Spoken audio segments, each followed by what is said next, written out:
নমস্কার, আপনারা এই মুহূর্তে দেখতেছেন ময়নাগুড়ি বিজেপি প্রার্থী ডালিম রায়ের প্রচার করতে গিয়েছিলেন অমল রায়। তিস্তা নদীতে তলিয়ে যান দীর্ঘ সময় হলেও তার কোনো খোঁজ মেলেনি। এই মর্মান্তিক দুর্ঘটনার পরিস্থিতিতে নিখোঁজ বিজেপি কর্মী অমল রায়ের বাড়িতে গিয়েছিলেন বিজেপির প্রার্থী ডালিম রায় এবং সেখানে গিয়ে পরিবারের সদস্যদেরকে সান্ত্বনা দিতে গিয়ে কান্নায় ভেঙে পড়েন বিজেপি প্রার্থী ডালিম রায়।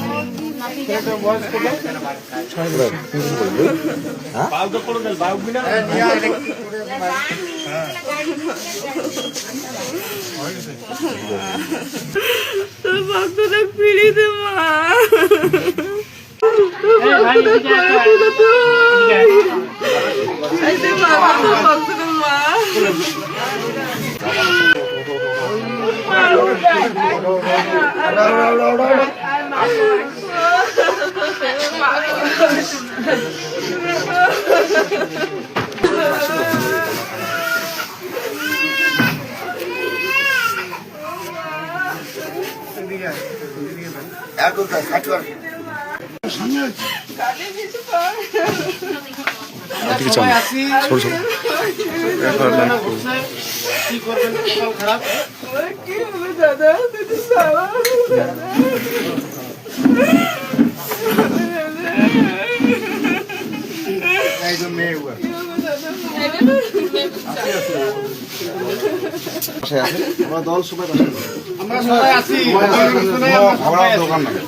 সব সুখে দুঃখে সবসময়